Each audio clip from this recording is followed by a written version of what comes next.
students, welcome to Victory Coaching Classes.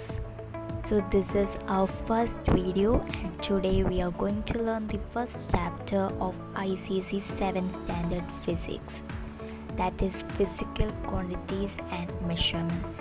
This is our new channel and we will need all of your support to make this channel grow. We can now start our classes. We are now going to look at the introduction part of the chapter. So here we can see that there are 4 quantities, the explanations and SI units. So make sure that you learn the SI units of these quantities, that is length, mass, time and temperature. The SI unit of length is meter, SI unit of mass is kilogram, SI unit of time is second and temperature is Kelvin. Next we are going to learn concept of unit volume. Volume, what is volume? The space occupied by an object. We call it as volume. So if I am keeping a box on top of a table, then we can say that the space occupied by the box from the table is called its volume. Now if I say that a brick is bigger than a matchbox, what I mean from it is that the volume occupied by the brick is more than the volume occupied by the matchbox. Now the SI unit of volume is cubic meter. Don't forget the SI unit of whatever quantity you are learning. It is very important. And another smaller unit of volume is cubic centimeter. We have more SI units, but make sure that you know one or two of those. And the unit used to measure the volume of liquids is liter.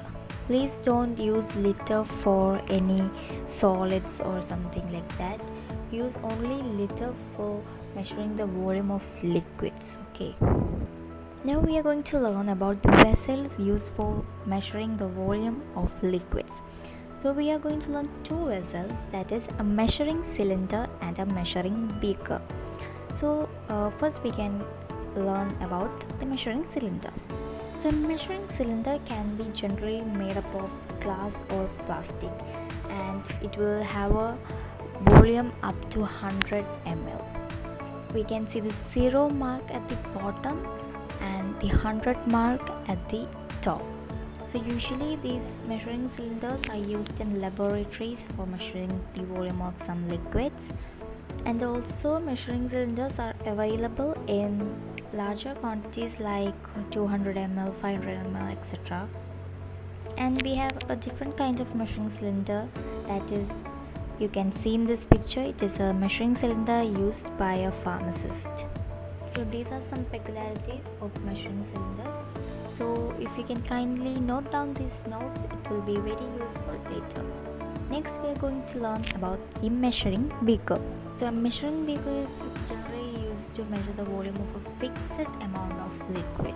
So they are available in different capacities, that is 50 ml, 100 ml, 200, etc. And these measuring cylinders are provided with handles. We need not learn much about these vessels. You just learn to identify them.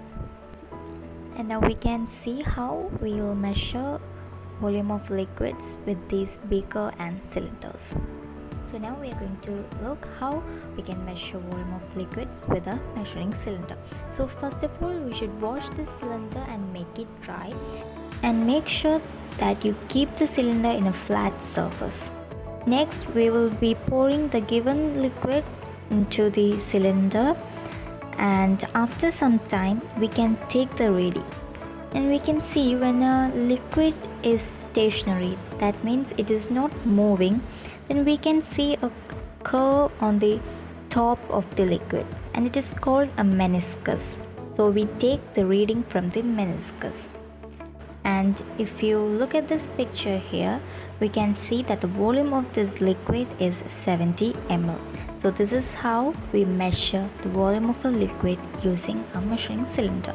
Next we can see how we measure volume of liquids with a measuring beaker.